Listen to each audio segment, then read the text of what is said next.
and then a smaller rocket-powered aircraft attached underneath. And in just minutes, we expect that smaller ship, the VSS, or Virgin Spaceship Unity, to separate and then blast off to an altitude of about 50 miles above the Earth. And that would be just high enough for the three-person crew and the three private passengers to be weightless for a few minutes before then returning to Earth in a glide plane, essentially. Now, this marks another milestone in space tourism. The tourists on board, two are a mother-daughter duo from Antigua and Barbuda. 46-year-old Keisha Schaff is a health and wellness coach, and 18-year-old Anastasia Mayers won their seats in a charity raffle.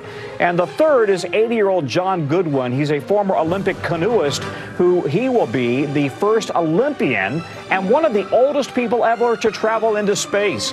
Goodwin will also has Parkinson's disease and says he hopes his trip will inspire others. Actually, he bought his ticket for about, listen to this, $250,000 way back in 2005. Since then, by the way, tickets have just gotten more expensive. Now, their whole trip will take about 30 to 45 minutes or so from separation to touchdown. And the Spaceship Unity last went to space in late June. NBC's Gotti Schwartz is in New Mexico covering all of this for us. Gotti, talk to us about what you're seeing. What's the mood like on the ground? Well, what we're seeing right now is a bunch of people over here at the spaceport straining up in the sky, trying to get a glimpse of Eve, that mothership, which is about 35,000 feet up right now. Fortunately, Tom, I've got a little toy here, so let me just demonstrate what's about to happen.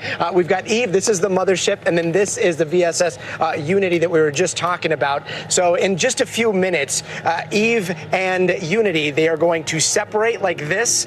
Then Eve is going to peel off, and then Unity is going to get ready to light this thruster back here, this rocket pushing about 70,000 pounds of thrust, and that's when Unity just goes sky high. It goes, climbs. We're hoping to hear a sonic boom out here because it's gonna go past Mach 1, past Mach 2, a little past Mach 3 as it goes up into space, and then we see Unity, or at least we hope to see Unity from the cameras that are back down here on Earth, go like this. It is going to invert, and at that point, everybody inside of Unity will be able to unbuckle. They will be in zero gravity, and they will be able to float over to whichever window they want and peer down or up at Earth, depending on their orientation, because down and up, once you get into space, it kind of loses the normal reference that we see. And then they will use these little thrusters to bring the Unity back to this orientation, and that's when you see these little booms on the end. This doesn't actuate, but what you're going to see is these go up like this, and then it falls, because what they want to do is they want to make sure that when this spacecraft re-enters the atmosphere, it's not coming down like a lawn dart, it's coming down like this, almost like a reverse parachute, where the shielding takes the brunt of the atmosphere, slows it down, and then this squat little spacecraft becomes a glider. These tail booms, they go back into place, and then it glides all the way down to right here and landing back at the Spaceport America, which is where we are all going to be waiting for them. All of that is set to take place in the next hour. Tom?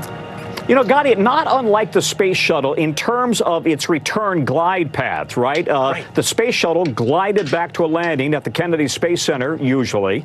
And this is similar. And in fact, on the mission back in 2021, I was there in the New Mexico desert. Richard Branson was on board. They had a problem on the return. They were hit by heavy winds aloft, and as a result, they missed their glide path, and they came out of the FAA-approved glide slope and the flight path. Tom, you know, we say glide, and then you look at this thing in person, and you're like, wait a minute, I know what gliders are. Gliders have huge wings. This thing is so squat, and you're right. Yeah. The delta formation here reminds you of those space shuttles, and when it comes to wind, they say that they have all the forecasts modeled. They've been working on that ever since, and so they think that they have this down to an exact science, but that delta, this Delta aircraft will come down. And interestingly enough, we were just talking about the shuttle. This is the only reentry vehicle right now that's doing this type of approach. But just a ways down, Alamogordo and White Sands, they did see a shuttle that landed there once. It was, I believe, the normal runway was flooded out east, and so they had to divert here to New Mexico, and they landed over at White Sands. So this is an area that has a lot of open spaces, but again, all the modeling that's gone into the flight plan today is something that they've been preparing for quite some time. The pilots that we've been speaking to, they've been simulating, and they've actually flown those models today in the simulator with the exact same wind speeds that they think that they're going to have today. And so far, everything's a go. Tom? Well, listen, we should follow up and just make the point that after they had that problem with the re-entry 2 years ago, the FAA actually grounded the Virgin Galactic fleet for a time as they did a full analysis on what exactly happened and what went wrong. You know, this is a stunning moment for Virgin Galactic's Richard Branson, the CEO. It's his dream that he was working on for years. I spoke with him about his dream back in 2021. Take a listen. This is your baby. I mean, you have spent 17 years, and now it's coming true. Yeah, I mean, it's definitely a pinch yourself moment. I always envisioned as a kid that a spaceship should look like this. Yeah, you did. You envisioned this when you were a kid. I just thought that's how you should fly to space, not in a rocket, going off from the ground. And you should be able to go to space and come back to space like this. Yeah. I never thought that I would be able to design something quite like that. Richard Branson, there standing in front of his spaceship 2 years ago in New Mexico. I said to him, it looks like a lot of fun. Maybe I could join you. And he said, why not? Just crawl on board. You could be a stowaway. He said, I always wanted to be a stowaway. Let's talk to Eileen Collins right now. She's a retired NASA astronaut, commander of a space shuttle. She wrote the book Through the Glass Ceiling to the Stars, the story of the first American woman to command a space mission. Boys, nice to see you, Eileen. Thanks so much for joining us. I got to say, it makes me a little uncomfortable to refer to these folks who are going to be going up there for a quick bounce into space as astronauts. To me, you're the astronaut. You spent decades working on that resume. This is really about space tourism, right? And what are your thoughts about it? Yeah, that's a great question, Tom. There are professional astronauts like myself who spend, the vast majority of our professional life training to go to space. We know how to operate the spacecraft. That's our career field. But then you have people that pay to go up, or maybe they win a ticket to go up on one flight. One of the marketing, I want to say, techniques of these companies is you can call yourself an astronaut if you go over 50 miles. Well, that's a little bit stretch of the term astronaut. I'm okay if they want to call themselves astronauts because, frankly, I think the general public understands the difference between a professional astronaut and a one-time flyer. But keep in mind, some of these people aren't just tourists. Some of them actually do experiments, and they actually have like an agenda and a schedule and things that they want to do. So there is, I want to say, that professional aspect to it. Yeah. But I'm not too worried about what they call themselves. I just think people are smart enough to know the difference between a professional astronaut and a one-time flyer. So someone needs to come up with a new term to call these people. So that's a challenge out there. What's a new term to say one-time flyer?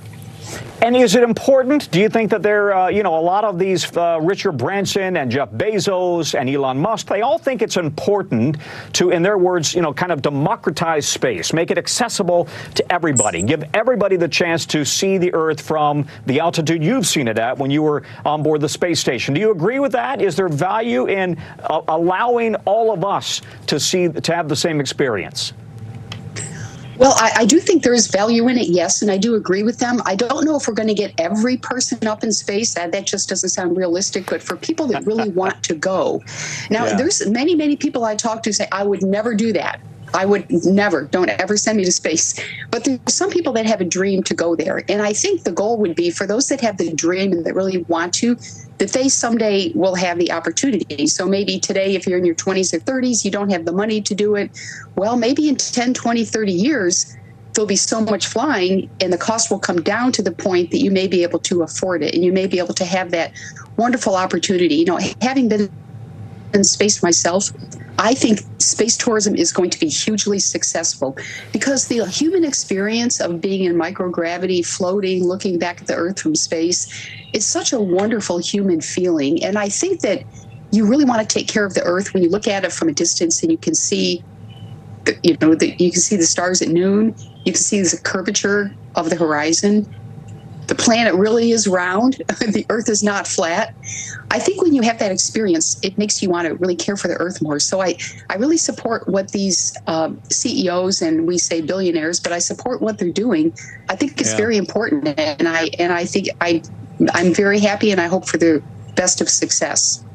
Commander Eileen Collins, do not go anywhere, please. We need your expertise. And by the way, Commander Collins was in charge of the return to space mission back in 2005 and brought that Discovery up to the space station. Let's bring in Tariq Malik, who is the editor-in-chief of Space.com. He joins us now. Tariq, can you talk a little bit about the safety concerns that they've had here with regards to specifically to Virgin Galactic following they had a fatal accident in 2014 and then 2 years ago when they violated their return FAA flight path? Yeah, Tom, you know, it's been a really long road for Virgin Galactic and their Spaceship Two vehicle, which we see the folks on Unity today. You know, during the development of the spacecraft itself, they did have a... Tariq? Hang on one second. I just want to tell the viewer, you are watching now the view from inside the Virgin Galactic spaceship. So those are the passengers who are inside and waiting to essentially rocket, for them to light the rocket underneath that, underneath the plane, pardon me, the plane, and then fire off towards their very low space. It's not an orbit, but let's just say, you know, just above the Kármán line, or just below the Kármán line, I should say, at 50 miles up. Tariq, go ahead. What are your thoughts about the safety record of Virgin Galactic?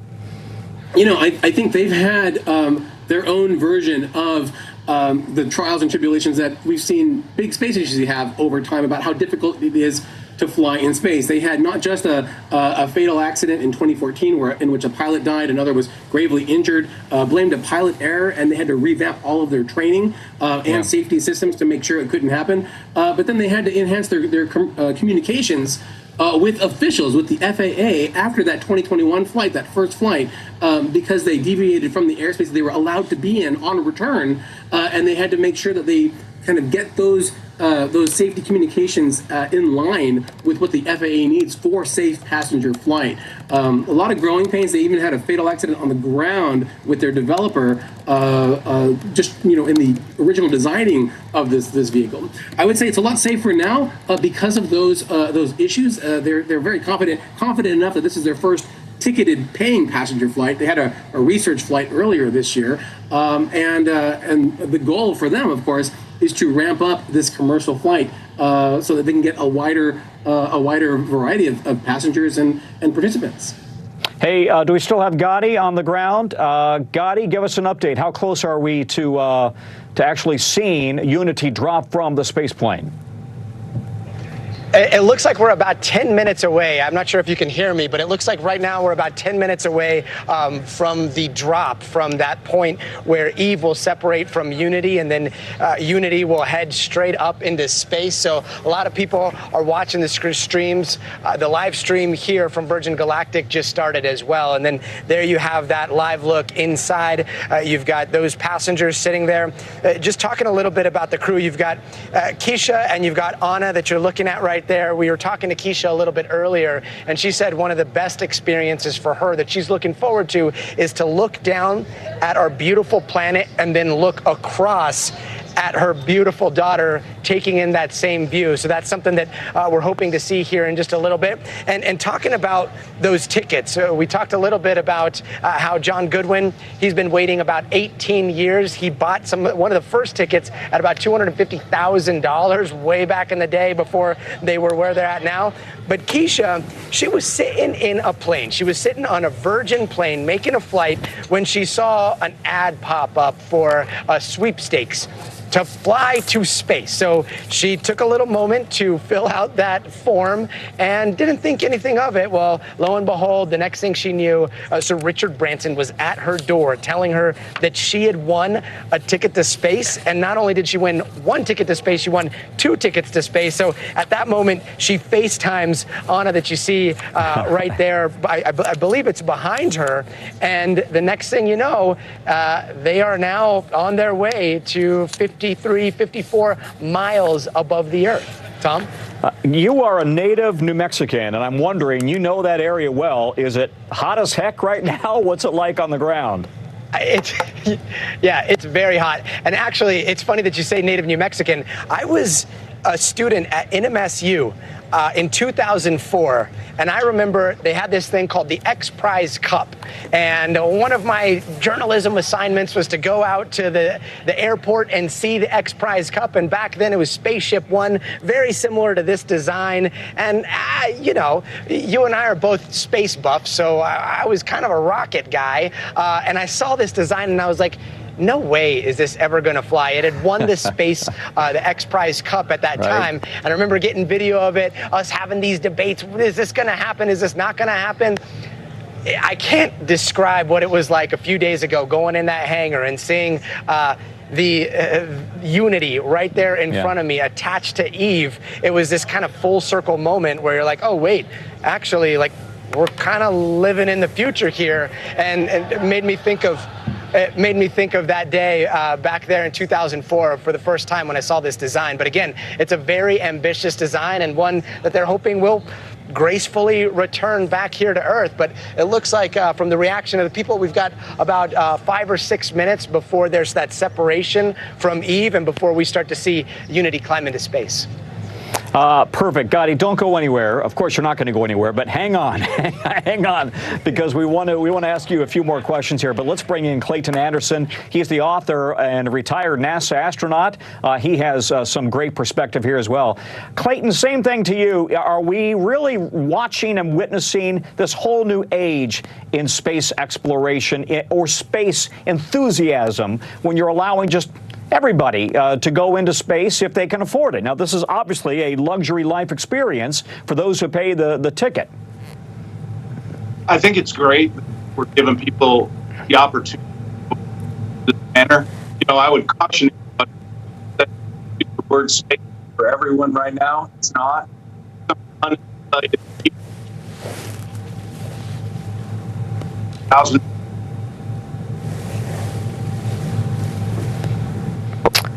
Clayton, I think we've got a bad Zoom connection. I can't hear you, and I think you're cutting in and out. Let's try to reestablish that. Let's instead go to, if we could, Jana Levin, is a professor of physics and astronomy at Barnard College. And I'm just wondering, Professor, your thoughts about the when you look at all the models here, we got the SpaceX model, which is essentially a rocket that goes straight up, traditional rocket. You got the same thing with Virgin, with Blue Origin. Jeff Bezos, same thing. But the Virgin Galactic model is different, as Gotti's explained, in terms of using the space plane, if you will. Yeah, the attempt is really to do something suborbital, meaning these spacecraft can't do a full orbit around the Earth. What they're really doing is going up high enough to break out of the Earth's atmosphere. And I just want to remind everybody, we are in space. You know, the Earth is in space, floats in space. So what they're really trying to do is get further out so that they're breaking out of the Earth's atmosphere. But they never break away from the Earth's gravitational pull.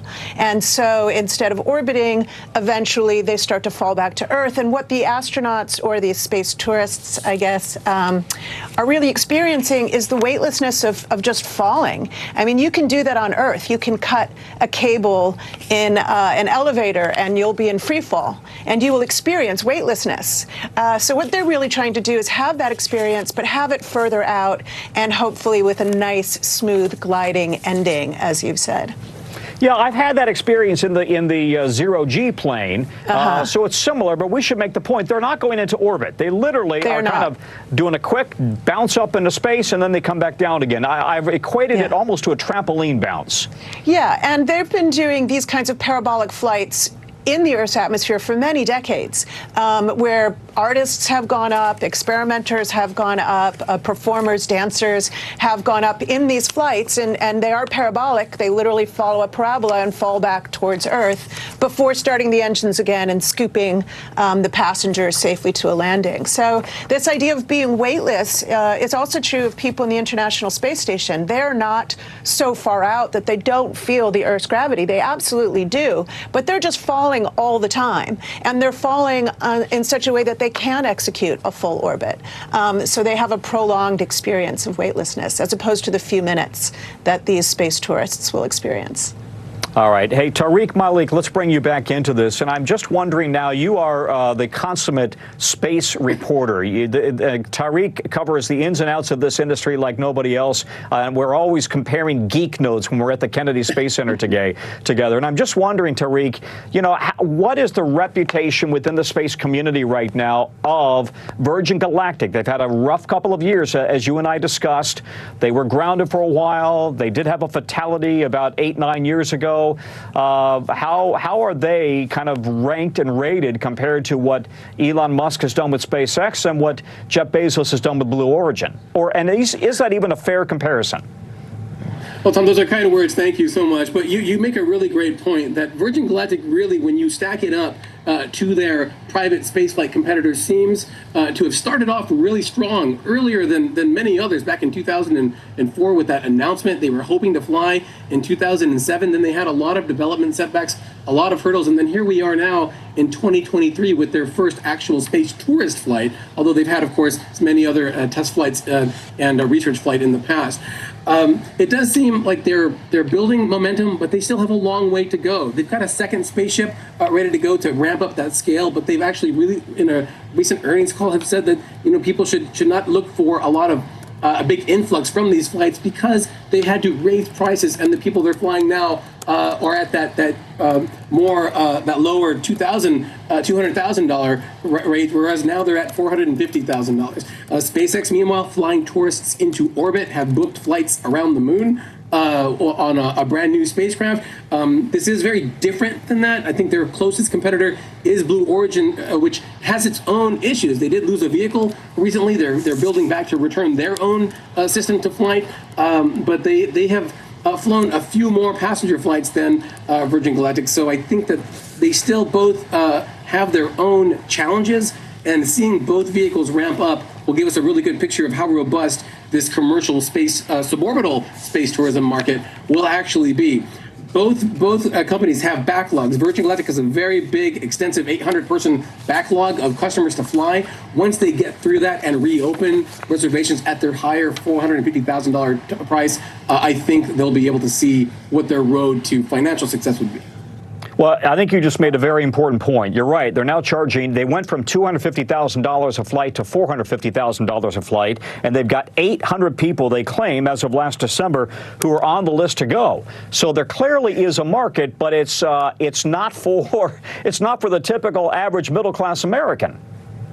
Exactly, you know, and this was always a market, at least at the beginning, for the wealthy, the super rich. Those orbital flights for the first space tourists to the International Space Station, they paid tens of millions of dollars. It's most likely more than that now, especially when you have folks like Jared Isaacman buying out full SpaceX rockets into orbit. So that's, you know, tens of millions times several. Virgin Galactic, meanwhile, has to get through that backlog. And the first ticket prices, Tom, were $200,000. So they're flying folks at that lower rate until they get to this higher $450,000 to try to make that profit over time. And they're also trying to build a new class of vehicle, the Delta class of these Spaceship Twos, that should be more affordable and more reliable to fly. For me, this is I'll tell you what, let's dip in, if we can, to some of the coverage here from Virgin Galactic Mission Control and listen to what they say as we're getting closer now to Unity dropping from the mothership Eve to then light the rocket. And let's make the point again that Unity is the spaceship that will go up there, and Eve is the mothership named after Richard Branson's mother, actually, in honor of her. As you just mentioned, that release point, right after that, the crew lights the rocket motor, and Unity's trajectory to space starts in that horizontal release position before turning towards space, a maneuver that we refer to as the gamma turn. And then the rest of the rocket motor burn occurs in the vertical. We're now 2 minutes out from release. The rocket motor boost was one of my favorite parts of the flight. Seeing the Earth drop away and seeing space come into view is just absolutely exciting. And of course, our vehicle gives our customers the best view of Earth with the amount of windows we have. Yes. So we are go for release on time. That's about 1:40 from now. As you mentioned, that view from Earth, when the rocket motor burn is completed, the pilots will command the ship to feather. That's rotating the tail and the aft section of the wing up to about 60 degrees. And that starts a backflip maneuver for our spaceship, and it orients the vehicle such that all of those windows overhead are providing just a fantastic view for everyone on board to be able to look down at the Earth below. All right, so we're about 1:10 away from release at this point, 1 minute. And I can see the crowds in Antigua, and they're excited. I can see the crowds here at Spaceport America getting ready to cheer our crew on their ascent. You are listening to the voice of Virgin Galactic's mission control and the narrators, because they have the front row seat sitting there watching all of this happen live, and they can count us down to the actual moment that we see Unity drop from Eve. And that allows, once we get to the designated point in our flight profile, for the mothership pilots to engage the release and set Unity free. We're now 30 seconds away from release. The very last preparation that the pilots in spaceship do before release is they push that control stick all the way forward, ensuring that we have a perfect separation. We're 15 seconds. 10.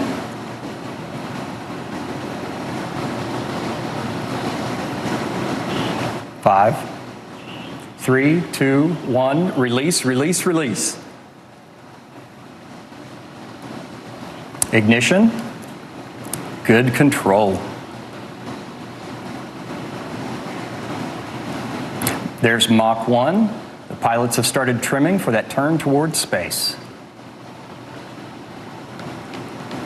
Trim is now set. There is max Q. That's the point of maximum pressure exerted on the vehicle by the atmosphere.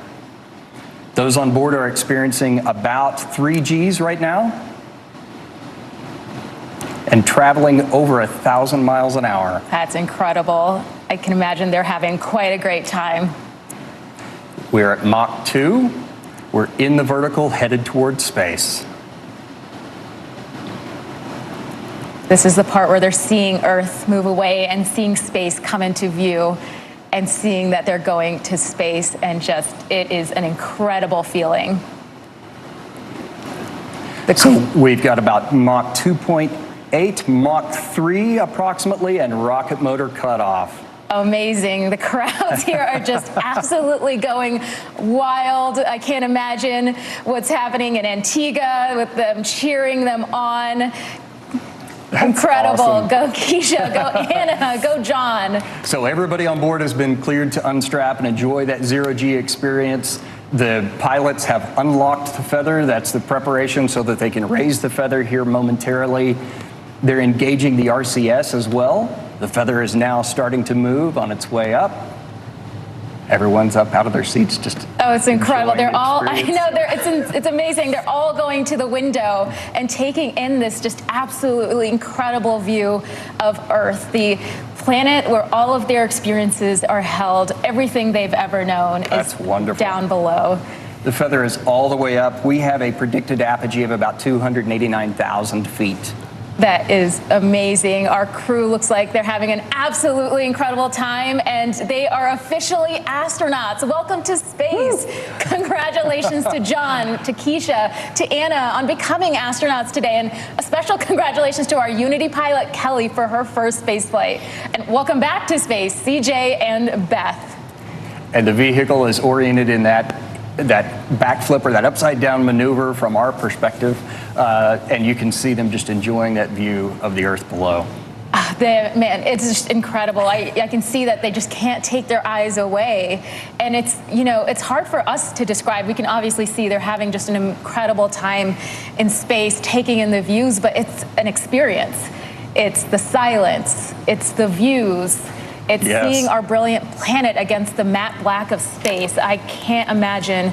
I can't imagine what they're going through right now, and I can't wait to hear about it. Yeah, well, we just achieved. Again, we're listening to the voice of Virgin Galactic Mission Control. But let's bring in Commander Eileen Collins, and let's also bring in Clayton Anderson, two veteran NASA astronauts. Folks, what's it like to really experience that for the first time? Clayton, we'll start with you because we missed you the last time. It's just, and we take a moment. Well, thanks, Tom. Microgravity and being weightless in space is an amazing experience. I know if I were them, I would be excited about doing it, but I would be longing for a much longer time period. Right?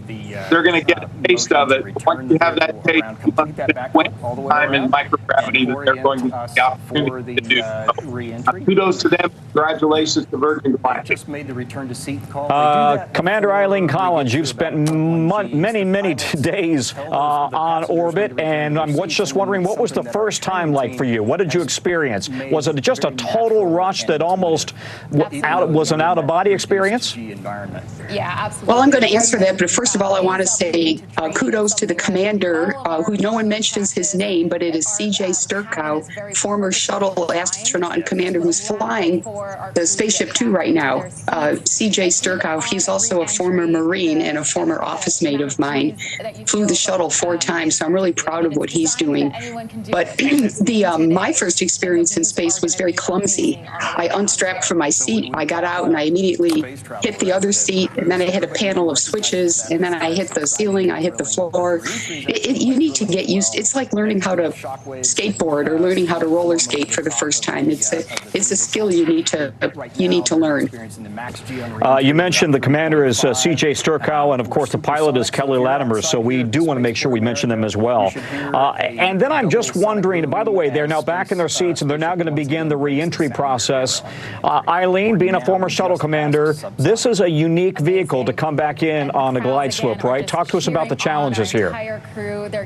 Well, I do want to say, the difference between this flight and the Blue Origin flights are that Virgin Galactic is piloted, so it's actually flown back by the pilots, whereas the Blue Origin is fully automated. They have no pilots. So I think that probably with Virgin Galactic maybe makes the passengers feel a little more secure that they have 2 highly trained test pilots up front that know what they're doing. The pilots need to stay in a very small piece of airspace, so that's one of their concerns. But more important than that is that they stay within a flight envelope, which is mainly their dynamic pressure, their airspeed, their altitude, to keep the flight safe. And of course, they're gliding back without an engine, so they're using their speed brakes to control their energy and hit the landing spot, similar to what we did in the shuttle. But they've got a unique wing configuration where they literally have to feather the wings back, and they have to do it at exactly the right moment, because if they mess that up, if they miss the timing, that can be catastrophic. And it was back in 2014 when they lost a test pilot. Yeah, that's right. In fact, we lost, the country lost Michael Alsbury. That was on October 31st of 2014. He feathered the control surfaces a little too early, and so it was determined that it was pilot error. And as Tariq had mentioned earlier, there are fixes that went in to prevent that from happening again. And I can tell you the pilots, I am sure they are very, very well trained, because they are on board themselves, and they want to make sure that they get that landing back there safe and that everybody comes back safe. So I have a lot of confidence. I also know Kelly Latimer. She attended the Air Force Test Pilot School shortly after me. Highly professional person, and they're in very good hands with CJ and Kelly. So it's always amazing. Everybody within your astronaut corps seems to know each other. Is Gotti Schwartz, is he available on the ground there? Not yet. Okay. Gotti's just taking it all in on the ground. Clayton, and I'm wondering your thoughts as well as you watch this next generation of space space tourists returning from this experience? It's really cool that CJ Sturkow is Eileen mentioned, and hello to Eileen, another favorite of mine, but she took me to planet way back in 2007. So they are in very, very good hands with CJ and Kelly at the control. This is a part that's a little sedate, fragile, beautiful, finite planet. but I think they're going to have a great time. The rush that they're feeling is going to be incredible. So landing is bittersweet because they were having such fun in space, but what a great experience and what a good start for Virgin Galactic. Perfect. Clayton Anderson, thank you very much. Good perspective there. Let's just tune back in and listen in again to Virgin Galactic Mission Control and their conversation as now we watch these 3 space tourists return with the 3 crew members from the Unity spaceship. What impact do you hope that they'll have upon return to Earth? Yeah, so we've sent 2 people to space so far. Of course, we're so grateful for this partnership with Virgin Galactic to send Keisha to space, and then more soon. That no announcements yet, though.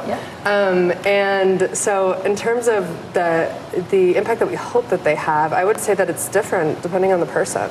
And we can't predict what that is.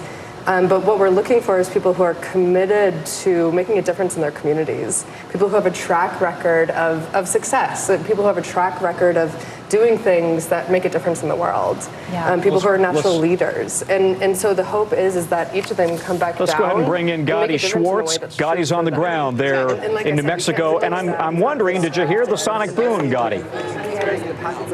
I heard the second boom on reentry, so I believe, and I'm not a physicist, but there was one sonic boom going up, and then on reentry, from what I understand, there's 2 sonic booms. Some people say they heard both. I heard one, and Tom, I can see the white speck back on approach. Right now, it's hovering around this lake in New Mexico called Elephant Butte, making its way back over here.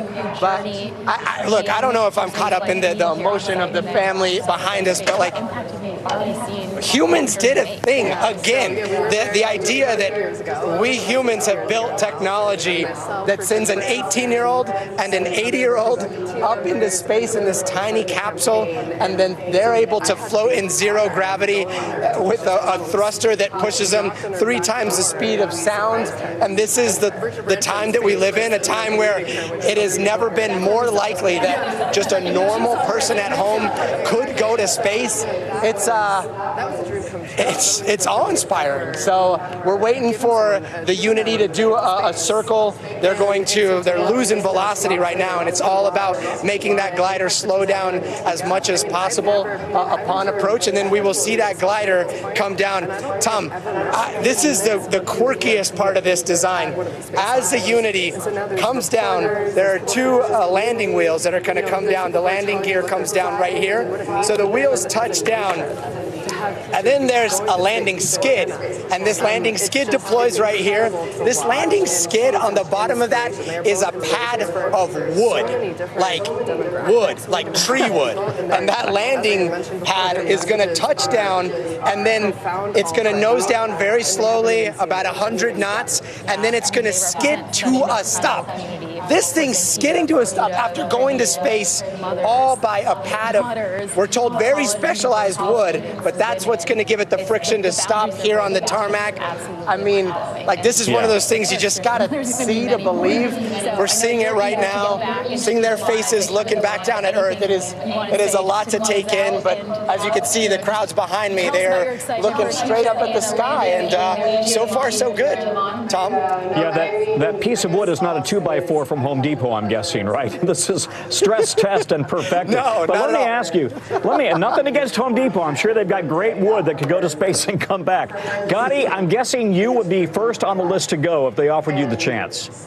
Oh my God. Do you even know the reaction I had here when I heard that Richard Branson offered you a chance to stow away? Like, if that thing was still on Earth, I would be trying to stow away, being like, look, they said Tom could do it. I should be able to do it too. But yeah, Yes, absolutely. Sign me up. I'm going to be entering every sweepstakes. When I play the lottery, I play the lottery to try to win a ticket to space. And talking a little bit about Ticket to Space, we've had a chance to speak to the representative here for Space for Humanity. They're an incredible organization. If people are watching and they're like, you know what, we're really excited about space, but this isn't for me, I'm never going to be able to afford it. Space for Humanity is an organization that's dedicated to sending future leaders up into space.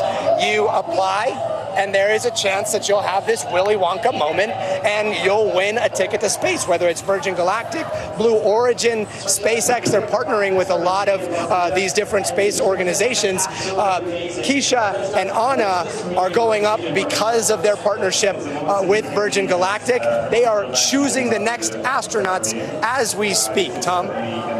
And when's the next flight, Gotti, from there in New Mexico for Virgin Galactic? Do you know when the next one's scheduled? We don't know exactly when the next one's scheduled, but they are saying that now that this one's going up, this is the first time they're taking a fully commercial payload or passengers up.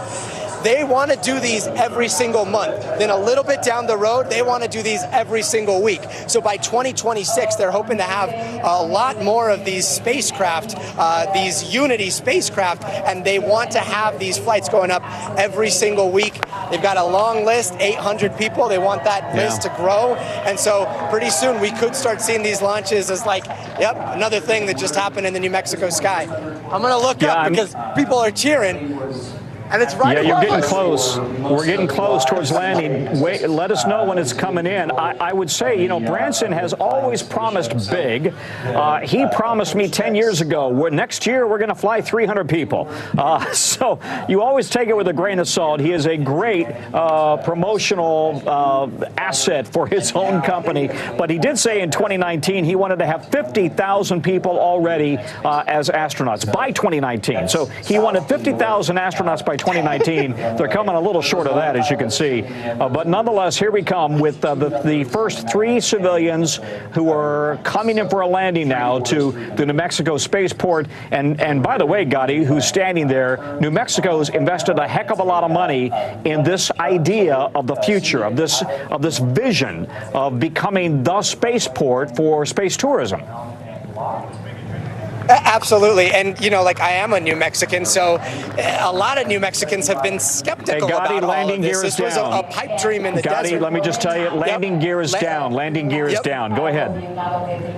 So that landing gear is down. Yeah, so we were just talking about the New Mexican perspective. A lot of people are excited about all the jobs that you're bringing. But back in the day when this was first announced and there was absolutely nothing in the desert, I remember coming out here with a camera and a tripod and shooting it at the mound of dirt that the spaceport has become. And again, this healthy dose of skepticism, but now seeing the infrastructure, seeing all the aerospace engineering, seeing the hangar. Here we come. Touchdown, Gotti. Touchdown on the runway. Spaceship coming in for, look at this. This is a sight to behold. And here those two wheels on the back landing gear are deployed and they are touching down. Gear up for a little bit. That helps bleed off the energy that the spaceship has using the air drag associated with that. Slowing it down, and you can see.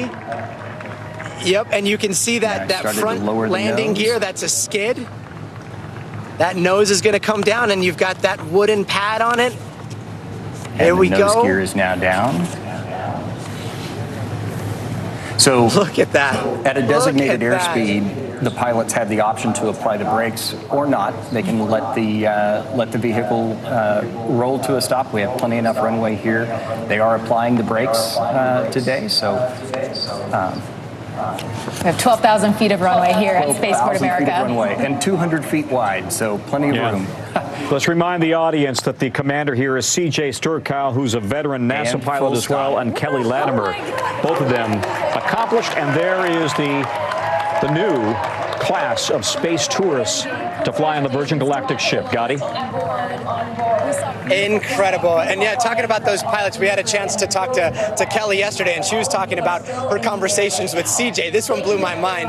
They were talking about the things that they have to prepare for zero gravity. And CJ tells Kelly, he's like, you know, everything's the same except for you got to aim a little higher when you go for those switches because you don't have gravity pulling you down. So you're going to think you're aiming for a switch with your hand, something that we take for granted, and you're going to have to compensate a little bit. It throws you off just in the beginning, but it's just one of those incredible things where you have to be up there in space to understand all the little details, and yet that goes into their training as well. And as you can see, those 4 people in the back, 2 people in the front, all down on the ground safely, and we are very excited to hear what they have to say. Professor Levin, can we bring you in quickly? I'm just curious, from your perspective and your expertise, are we now truly looking at a new age for space tourism? And we've been talking about this kind of the storyline for several years, but here we have yet another full spaceship full of space tourists that has made it up to the edge of space and giving them this example, this opportunity, I should say. Well, I think that we are, and where this goes is going to be interesting to see. I mean, we have seen some space tourists make it all the way to the International Space Station. I think that's really quite incredible. And now we're seeing these parabolic flights breaking out of the Earth's atmosphere. I'm not really sure where the ambition is going to go other than just the thrill ride. And I think that's also going to be interesting to see is how does this become more commercialized besides the thrill ride? And sort of where will it lead when we start to talk about private space stations and maybe private lunar stations. Yeah. And I think the next decades, I mean, there's going to be a lot of changes with colonizing space and with trying to go to Mars, and we'll see how much of that becomes open to regular human beings who aren't military or trained astronauts. Commander Eileen Collins, she makes a great point. You know, we are now looking at just more than space tourism. Literally, there are plans in the works now to build a floating office park, essentially a research park that is a private business where universities could go up and do research, companies could go up and do biological research, for example, and then also provide people that opportunity if they want to go to this private floating research station business park to pay the money and go up and spend a week. So it seems like we really are on the cusp of this new frontier. Yeah, Tom, I really think that the primary thing we need to do is get the cost down because it is very expensive to go to space. And I know that Virgin Galactic, for example, needs to fly well over once a week to really, in the long run, turn a profit. Now, these companies have private investors, and that's a very big key to their success, to keeping them going. And I'm happy to see that we have these big companies that are investing. They see that there is potential in the future. I certainly believe in that potential. And you mentioned the space stations in low Earth orbit. Now, going to orbit is very, very different from what Virgin Galactic and Blue Origin do. Is our astrophysicist mentioned, they're going to space, but they're going up and they're coming down on a relatively short flight. They get a couple of minutes of microgravity. But when you go to orbit, these space stations that you asked about, you need to have much more power, much more propulsion to get up there. And then to come back, you need a heat shield to re-enter the Earth's atmosphere. You're coming home at 25 times the speed of sound. And the engineering going to a space station is much more difficult, much more complicated. So we need to see the investment dollars coming. I'm not involved in this myself. I don't invest in space, but I do verbally and educationally try to promote it because I think it's the future of humanity is to get people up in space and then eventually away from Earth orbit into Mars and into other parts of the solar system. Tariq Malik from Space.com. All right, that's a beautiful shot of that spaceship Unity sitting on the tarmac there, on the runway, I should say, out in New Mexico. Tariq, they needed this, right? They needed a big, high-profile success for Virgin Galactic. Yes, Tom, not just a success, but a success of a new type of flight profile for Virgin Galactic. They've had a series of successful test flights to set the stage for commercial operations, and then a research flight with the Italian Air Force back in May as their first commercial flight, and now their first full-up space tourist passenger flight. And that's really the goal for this company. Sir Richard Branson, build it as a passenger space line to fly people to space, much like the very early days of aviation, to fly those first passengers across the oceans and whatnot. Now we take that for granted every day, and their hope to, as Commander Collins mentioned, is to bring that to space and provide that infrastructure that could set the stage for even higher endeavors. Let's go back out to our favorite New Mexican, Gotti Schwartz, who calls New Mexico home, although now we have him based in Los Angeles for our benefit. But Gotti, you've got some folks there who have some reaction and have witnessed this firsthand, right? Yeah, so we were just talking to some family members, in fact, the wife of John, and we asked her, hey, look, you're married to an astronaut now, and she, it was quite a moment where she had a look of realization. The family very excited. One of the sons telling me about the days way back when he was a little kid. They would take him to a picnic, and he remembers one in particular where his dad, John, who has always been a daredevil, had some sort of glider contraption that he had strapped on and was running down a hill and then kept crashing into the trees. And so this need to fly, this need for the freedom of flight has always been something that John has had, and now experiencing zero gravity. We were just talking a little bit, I heard you talking a little bit about the future of what this looks like, more humans going up into space and what the infrastructure looks like. And it reminds me of some of the conversations that we've had just in the designs of the plane as well as Unity, the spacecraft. And if you notice, the fuselage of all three, the one that goes into space as well as the ones that are here on the mothership, they're all the same. And that's part of this modular design aimed at increasing supply chains, increasing the manufacturing and the assembly line, if you will, for things that can go up into space. So the engineering is something that we saw go from a prototype back in 2003, 2004, to now they're hoping by 2026 to be mass producing at least 6, 7, 8, 9 of these a year, and on and on and on. And so much of that has to do with a big list of high-paying customers at first, with the promise of democratizing space down the way. We've seen that. Other companies have embraced that type of approach, and it's been somewhat successful. So this is something that we may see happen in the future. But again, it's all about these modular designs that can play two different roles, but can exist out where there's zero gravity and no oxygen and